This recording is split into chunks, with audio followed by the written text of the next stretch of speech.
Ashamaa akkam jirtu kabajamtootaa fi daawwattoota Oromoo Education. Guyyaa har'aa kana Grade 10 History Unity jalqabaa qabannee dhufnee jirra. Inni kun paartii 5ffaadha jechuudha. Paartiilee dabree warroon hin daawwatin linkii isaa description box jalaa argachuu hin dandeettu. Guyyaa har'aa kana kan laallu Colonial Rivalries of the European Powers kan jedhudha. Kana jechuun maal jechuudha? Humnoota Euroopiyaa keessatti argaman yookiin Awurooppaa keessatti argaman jechuudha. Kan akka biyya Britain, France, German, Itaalii fi kan kana fakkaatan wal dorgommii isaan taasisaa turanidha jechuudha. Maal gochuudhaaf wal dorgomanii? Biyyoota akka Afrikaa kana koloneeffachuudhaaf wal dorgomaa turan jechuudha. Keessattuu jaarraa 19ffaa keessa. Gaafiin as jiru kun immoo maal jedhaa? Why did the European powers colonize Africa? Humnoonni Afrikaa, Awurooppaa kunniin maaliif Afrikaa koloneeffatanii jedha. Guyyaa har'aa kana kanaaf deebii kan kenninu ta'a jechuudha. Isinirraa kan eegamu immoo chaanala kana subscribe gochuudhaan eegaluudha. Akkasuma yoo viidiyoon kun isin tole like gochuudhaan hiriyoota keessaniif share gochuu hin irraanfatinaa isiniin jecha kallattiimaan barannoo guyyaa har'aatti dabarraa jechuudha. Early contacts between Africa and Europe started in 15th century. Walitti dhufeenyi Afrikaa fi Awurooppaa yeroo jalqabaatiif kan eegale yoomiin jedha jaarraa 15ffaa keessaadha nun jedha. The major interest of the Europeans by the time was trade. Interestiin yeroo sanitti Awurooppaan Afrikaa wajjin walitti dhufeenya kana kan eegalteef fedhiin inni guddaa maaliifi trade yookiin daldala qofaa jechuudha yeroo kanatti jaarraa 15ffaa kana keessatti. By then the European needed profitable commodities like gold, ivory and slaves. Boodarra immoo warri Awurooppaa kun maal barbaadanii? Meeshaa faayidaa qabu kan akka warqii fi kan kana fakkaatan akkasuma gabras dabalatee jechuudha. Fedhii horatan jechuudha boodar. Before 1500 the Europeans regarded Africa as dark continent. Bara 15 duwwaa warri Awurooppaa kun Afrikaa maal jedhanii yaamaa turanii? Ardii dukkanaa jedhanii yaamaa turanii jechuudha. Sababni isaan kana jedhanii yaamaa turaniis inni guddaan maa inni Awurooppaa biratti waan beekamtuun ta'iniif jechuudha ardiin Afrikaa kun. Akkasuma yookiin immoo a continent not explored, ardii tokko baruudhaaf keessa deemanii qorachuu jechuudha. Kanaafuu ardii Afrikaa kana baay'ee hin qoratamne yookiin isaan biratti baay'ee beekamtuun turre jechuudha. Sababa kanaaf dark continent yookiin ardii dukkanaa jedhanii kan itti moggaasaniif. In 19th century, because of industrial revolution, the European interest towards Africa has changed. Jaarraa 19ffaa keessa interestii yookiin fedhiin Afrikaan fedhiin Awurooppaan Afrikaa irraa qabdu ni jijjiirame jedha. Sababa maaliitiif jijjiirame? Sababa industrial revolution yookiin warraaqsa industiriitiif jijjiirame jechuudha. Interestii yookiin fedhiin isin jaarraa 15ffaa keessa Afrikaa irraa qabdu daldalaaf qofa ture.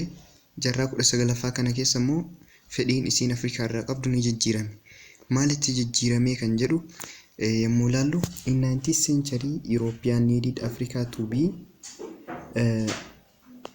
source of raw material. Jaarraa 19ffaa kana keessa Awurooppaan Afrikaa kanarraa maal barbaadaa turte? Madda raw material kan jennuun kun meeshaa dheedhii kan jennuun jechuudha. Waan tokko oomishuudhaaf wanta nu barbaachisu sun meeshaa dheedhii jedhama jechuudha. Jaarraa 19ffaa kana keessa maal barbaadaa turanii? Raw materialii fa'aa madda raw materialitti itti fayyadamuu barbaadanii jechuudha Afrikaa jechuudha warri Awurooppaa kun. raw materiaalii kanaaf maaliif itti barbaadanii jennee yoo ilaalle fakkeenyaaf jaarraa 19ffaa kana keessa industrial revolutionii tu gaggeeffame jennee jirra. Akkuma paartii jalqabaa irratti ilaaluudhaaf yaalle jechuudha. Yommuu industrial revolutioniin gaggeeffamutti warshaaleen adda addaa, maashinoonni adda addaa ni uumamu jechuudha. Warshaaleen kunniin fakkeenyaaf warshaan caammaa oomishu tokko raw material isa jennuun kan meeshaa dheedhii barbaada jechuudha. Fakkeenyaaf gogaa barbaada. Kophee tokko oomishuudhaaf gogaa barbaada. Gogaa kana immoo kan argachuu danda'u eessaa? Afrikaa dhufanii jechuudha kan argachuu danda'an. Kanaaf Awurooppaan fedhiin isiin Afrikaa irraa qabdu jaarraa 19ffaa keessa kanaaf jijjiirame jechuudha. Inni biraa kan jaarraa 19ffaa kana keessatti Awurooppaan Afrikaa irraa argachuu barbaadde inni a market European finished good. A market for European finished goods. Meeshaa Awurooppaa keessatti hojjetame kan ammoo marketii yookiin iddoo gabaa godhachuu barbaadanii jechuudha. Iddoo meeshaa achitti oomishame sana fidanii itti gurguratan godhachuu barbaadan jechuudha Afrikaa. Inni sadaffaan immoo a place of investment and settlement. Iddoo qubannaa adda addaatti gaggeessan akkasuma investimentii adda addaa irratti hojjetan gochuu barbaadanii jechuudha Afrikaa. The European colonial interest in Africa arose by two major development. Warri Awurooppaa kun Afrikaa akka koloneeffatan kan kaka'umsa itti uume guddina gurguddaa yookiin developmentii gurguddaa lameen uumamaniif jechuudha. Isaanis economic developmentii fi political developmentii. Diinagdeedhaan guddachuu fi akkasuma politikaa irratti jijjiiramni adda addaa yookiin guddinni adda addaa jiraachuu irraa kan ka'e akka Afrikaa koloneeffatan isaan taasiseera jechuudha. Jalqaba irratti economic kan jedhu yommuu ilaalu inni kun the main factor that forced European to find colonies in Africa.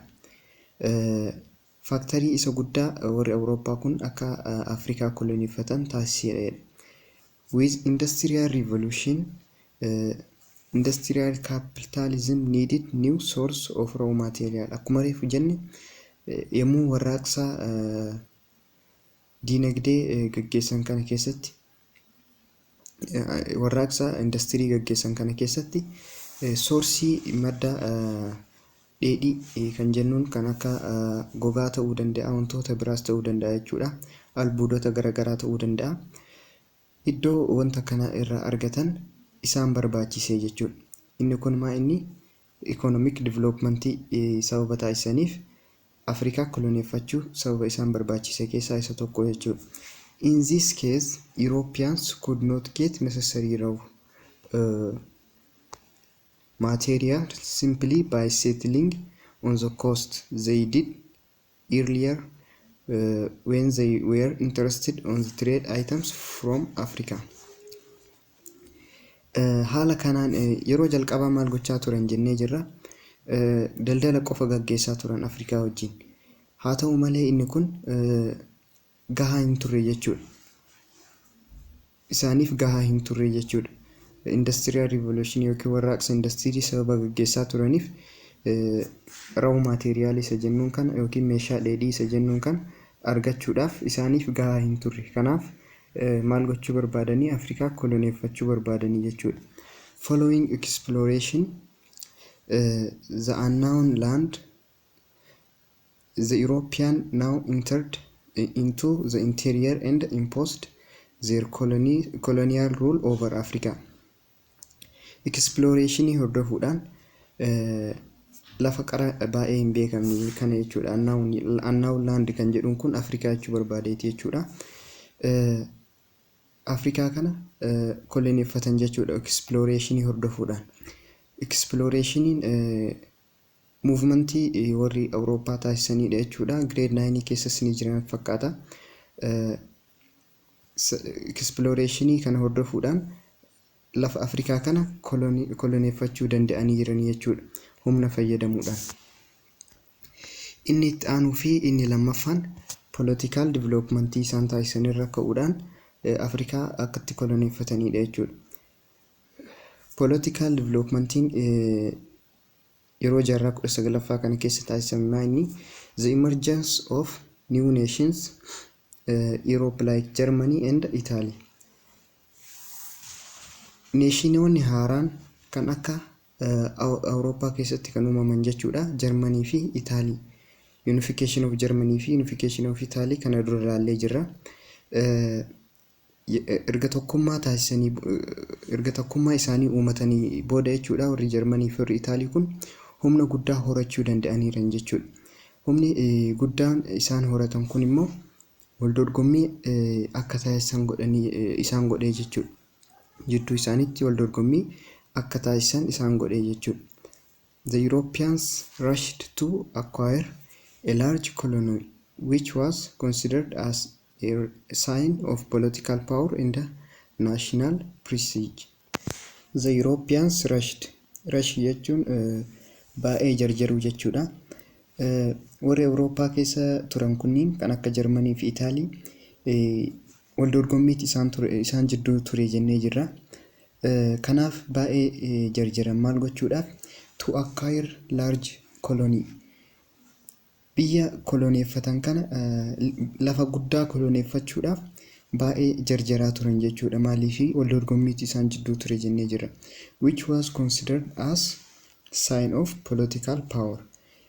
Kolonii guddaa qabaachuun yeroo sanitti akka humna politikaatti ilaalamaa ture jechuudha yeroo san.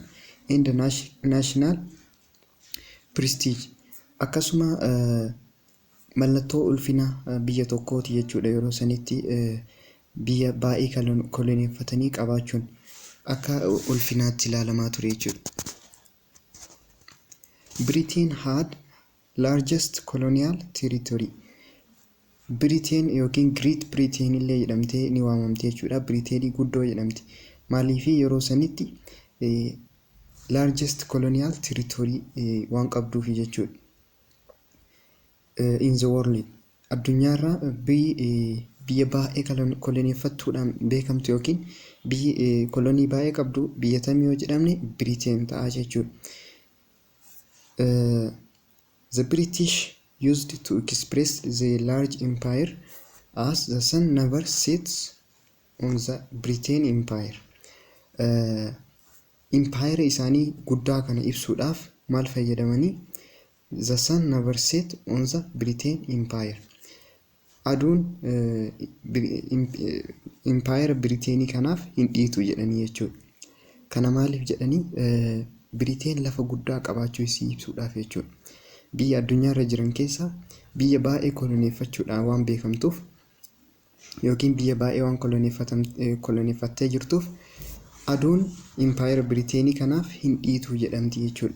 Kaabas kibbas iddoo hedduu koloneeffatteerti jechuudha. Mee fakkeenyaaf Afrikaa keessaa biyyoota isiin koloneeffatte yommuu ilaallu piikcharii kanarratti akkuma agartan mallattoo piinkii kan qabu kanaan jechuudha. Mallattoon piinkiin kun Biriteeniin mul'isa jechuudha. Bifti piinkiin kun Biriteeniin mul'isa jennee jirra. Afrikaa keessaa biyyi isiin koloneeffatte fakkeenyaaf Egypt, iddoo amma North Suudaanii fi South Suudaanii kanneen jechuudha.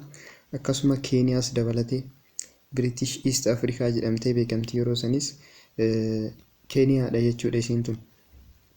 Kanaafuu isaan asirra jiran kunniin haala kanaan isaan kunniin maayinni Itoophiyaan akkuma agartan bifa adii dibamte jechuudha. Maaliif Afrikaa keessaa biyyi osoo hin koloneeffatamiin warra isii koloneeffachuuf dhufes ofirraa deebisuudhaan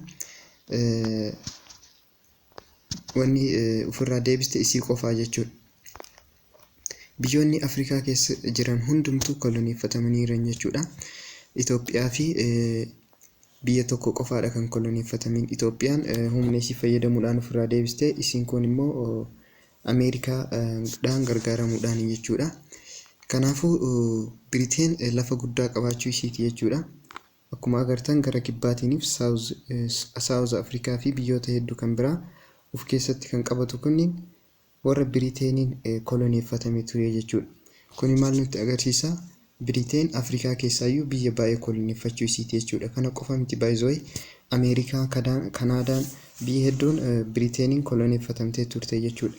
Keessattuu jaarraa 19ffaa fi 18ffaa keessa.